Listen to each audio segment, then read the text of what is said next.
chance to stand up for what you believed in, if you had a chance to stand up and say, this is not okay anymore, I want to bring this before people, and I really want them to understand and listen to what I have to say when it comes to my life and my education, would you do it? I'll tell you what. I've been a teacher for 22 years, and I'm about to check this out. It's called I Sued the School System by Prince EA. Now, this is my reaction to it. I have no idea. My son actually came down and said, Dad, take a look at this and do a reaction for me. So you know what? Shout out to Brazy, a.k.a. Z-Money, a.k.a. Xander. This for you, bro. I'm going to do a reaction on this.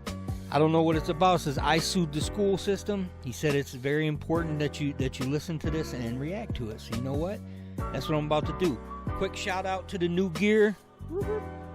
Peerless Recording Studio, new logo. Shout out to Randy Kriz, my boy Rhyme Sniper over there, who did the Eminem video, the Dax video. Just dude is on fire. If you haven't checked him out, check out Randy Kriz. Without further ado, let's get into this and see what you think about it as I react to it. Let's go. Albert Einstein once said, everybody's a genius, but if you judge a fish by its ability to climb a tree, it will live its whole life believing that it is stupid.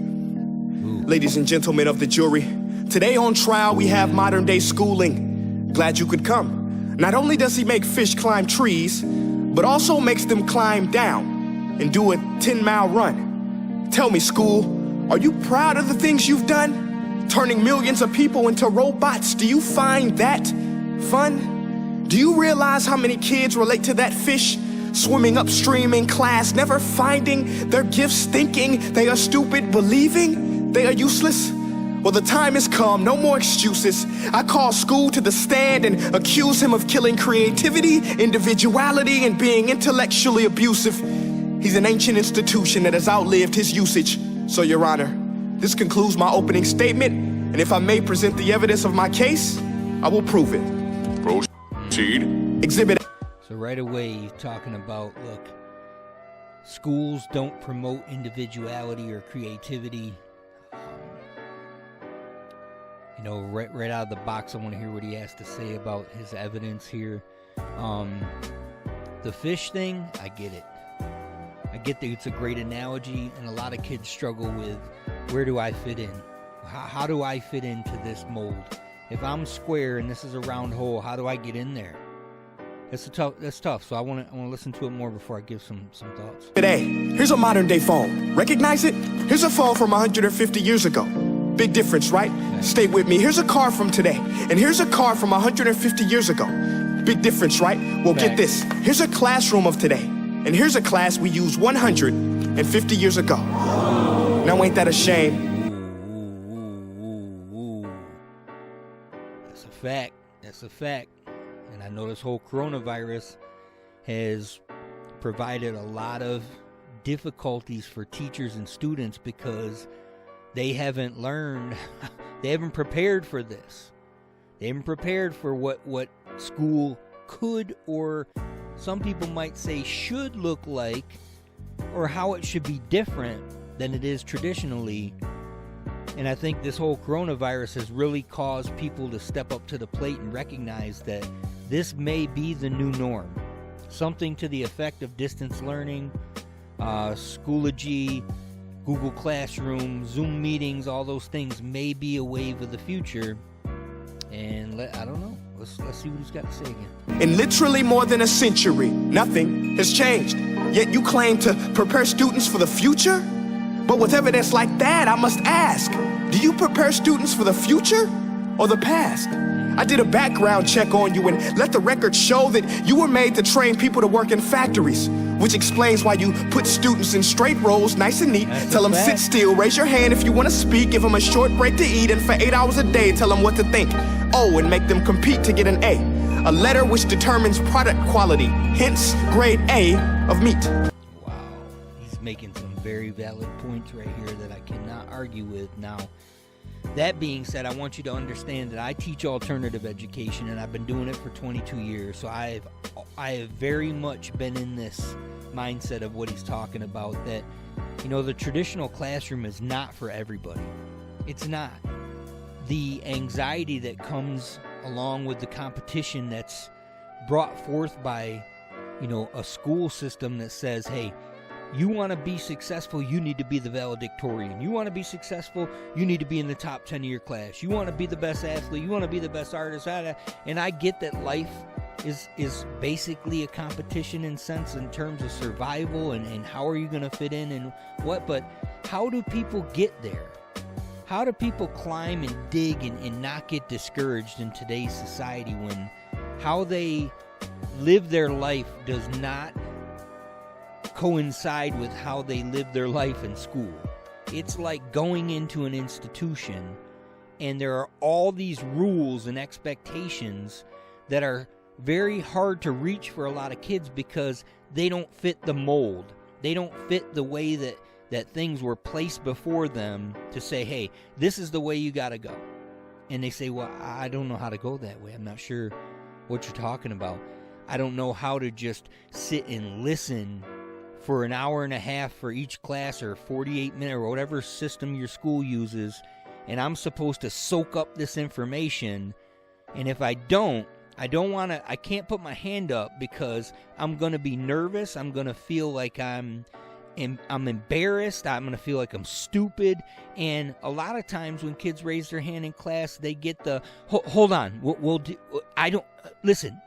And that's what they get. So why would you do it? I mean, it's just difficult. He's making some very valid points. A, a letter which determines product quality, hence grade A of meat. I get it. Back then, times were different. We all have a past. I myself am no Gandhi. But today, we don't need to make robot zombies. The world has progressed. And now we need people who think creatively, innovatively, critically, independently, with the ability to connect. See, every scientist will tell you that no two brains are the same. And every parent with 2 or more children will confirm that claim. So please explain why you treat students like cookie cutter frames or snapback hats, giving them this one-size-fits-all crap. Watch your language. Sorry, Your Honor, but if a doctor prescribed the exact same medicine to all of his patients, the results will be tragic. So many people would get sick, yet when it comes to school, this is exactly what happens. This educational malpractice, where one teacher stands in front of 20 kids, each one having different strengths, different needs, different gifts, different dreams, and you teach the same thing the same way? Let me listen to that again. Man, oh man, this dude he is spitting facts right now. Different needs, where one teacher stands in front of 20 kids, each one having different strengths, different needs, different gifts, different dreams, and you teach the same thing the same way? That's horrific. Ladies and gentlemen, the defendant should not be acquitted. This may be one of the worst criminal offenses ever to be committed. And let's mention the way you treat your employees. Objection. Overruled. I want to hear this. It's a shame. I mean, teachers have the most important job on the planet, yet they're underpaid? No wonder so many students are short-changed. Let's be honest, teachers should earn just as much as doctors, because a doctor can do heart surgery and save the life of a kid, but a great teacher can reach the heart of that kid and allow him to truly live.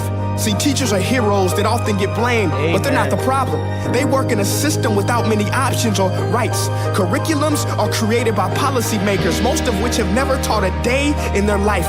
Just obsessed with standardized tests. They think bubbling in a multiple choice question will determine success. That's outlandish. In fact, these tests are too cruel to be used and should be abandoned, but don't take my word for it. Take Frederick J. Kelly, the man who invented standardized testing, who said, and I quote, "These tests are too cruel to be used and should be abandoned." Ladies and gentlemen of the jury, if we continue down this road, the results will be lethal. I don't have much faith in school, but I do have faith in people. And if we can customize healthcare, cars, and Facebook pages, then it is our duty to do the same for education, to upgrade it, change it, do away with school spirit, because that's useless. Unless we're working to bring the spirit out of each and every student, that should be our task. No more Common Core. Instead, let's reach the core of every heart in every class. Sure, math is important, but no more than art or dance. Let's give every gift an equal chance. I know this sounds like a dream, but countries like Finland are doing impressive things. They have shorter school days. Teachers make a decent wage. Homework is non-existent, and they focus on collaboration. instead of competition. But here's the kicker, boys and girls. Their educational system outperforms every other country in the world. Other places like Singapore are succeeding rapidly. Schools like Montessori, programs like Khan Academy. There is no single solution, but let's get moving. Because while students may be 20% of our population, they are 100% of our future. So let's attend to their dreams, and there's no telling what we can achieve. This is a world in which I believe, a world where fish are no longer forced to climb trees. I'll rest my case.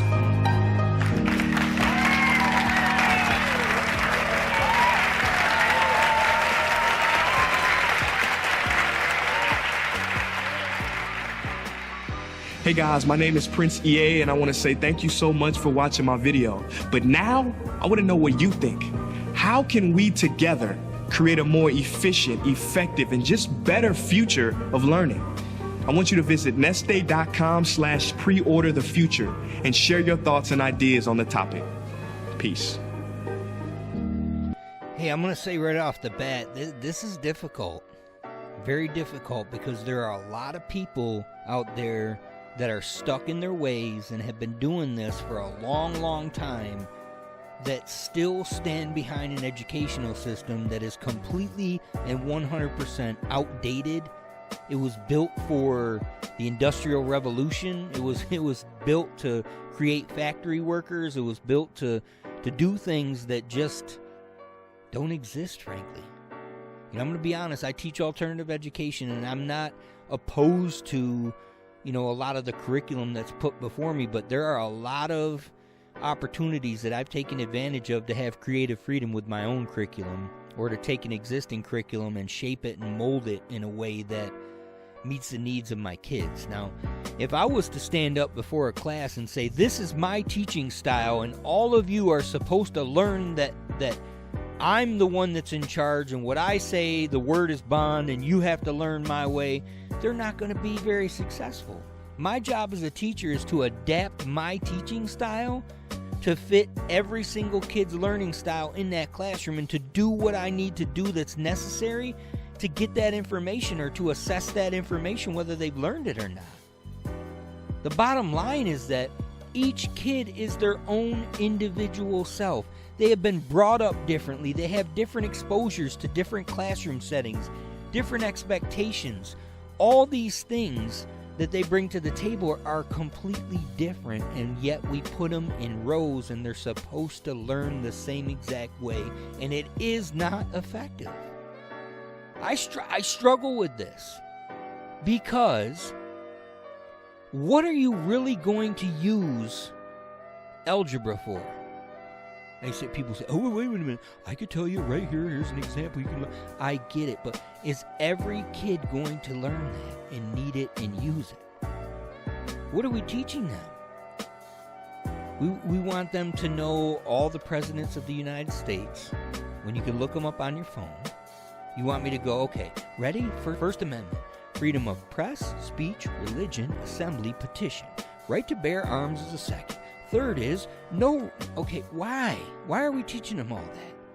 They can look it up. Like, you can introduce the value of it, or the origin, or why it was created, and what it was created for, but simply to just say, memorize this, do you know how much the retention rate for that is?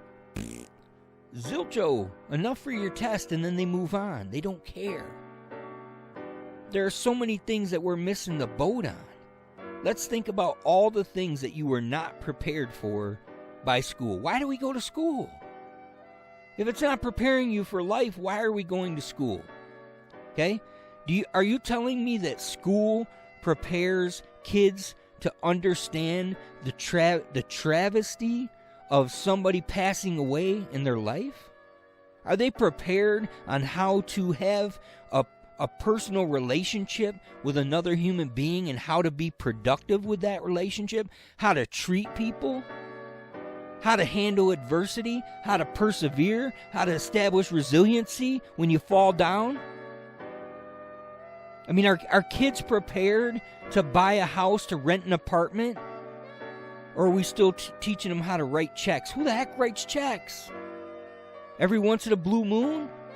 How long do you have to spend on that? How about internet banking? How about the dangers of identity theft?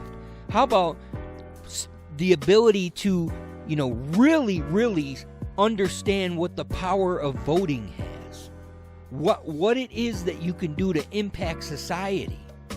How about teaching them, how do you become a citizen that's productive in this world?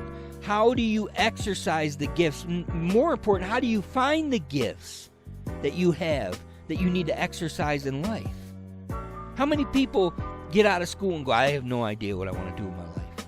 Why? Because you have not been prepared to understand what it is that you want to do. You know why? Because you've been exposed to all this stuff in a sequential order. Every single one of us go through school the same way, right?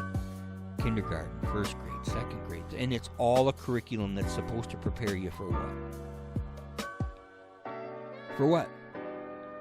So that I can tell you that the Mayflower Compact was in place for this reason, and people were pursuing religious freedom, and for what? And people will say, I know people will argue with me about what the importance of this, that, and the other thing is, but the bottom line is it prepares them for nothing. We need people to be doctors, lawyers, yes, but we also need people to be garbage men, right? We need people to be electricians and plumbers and carpenters and roofers and all we need people to fix hot tubs and pool maintenance and mow lawns, and we have so many other things that we could prepare. I had a kid in my class that said, look, I know you want me to graduate, and I kind of want to graduate, but I don't really see the necessary value of me graduating when all I want to do is get on the back of a garbage truck and do my thing. How do I argue with that? I need to prepare him for life.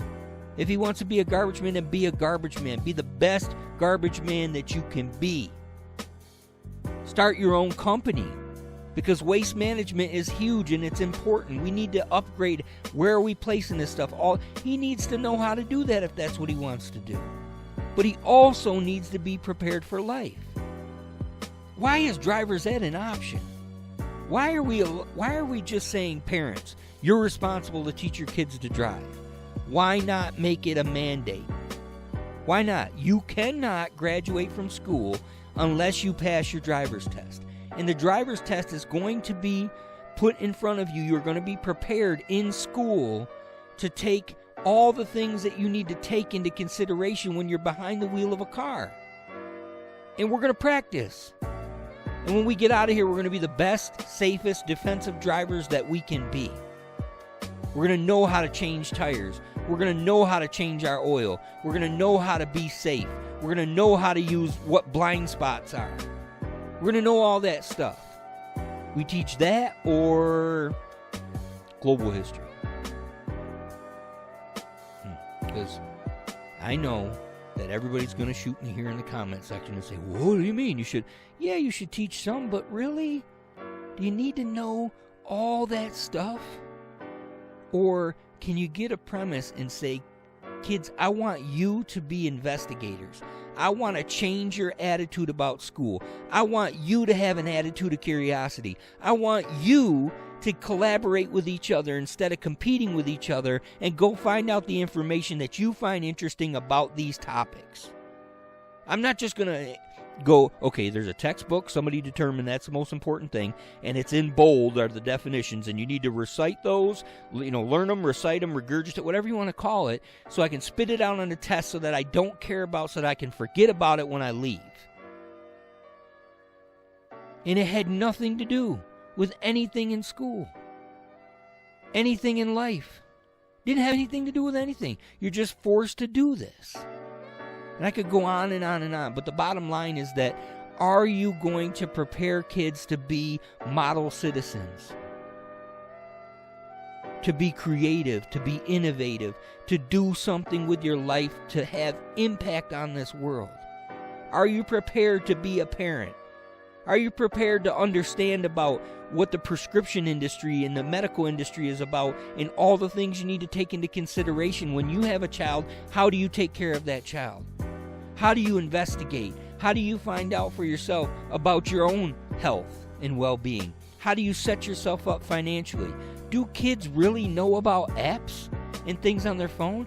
Yeah. And you know what we should do? Take those phones and take those apps and take all those resources and put them into motion in a way that kids can understand them.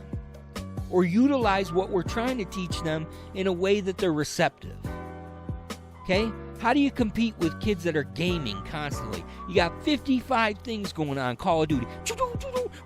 Get down, over here, we got this weapon, RGB, all this stuff, and then you want them to come into class and sit and shut up. And don't dare raise your hand because I don't want to be interrupted. And don't talk because we don't talk here. We listen. And we take notes. And then we study those notes and we do homework. And then we come back, we regurgitate it so that I can pass this test, so that I can get the credit and move on about something I could care absolutely nothing about. Tell me what kind of sense that makes. Or can we connect with people? Can we collaborate with people?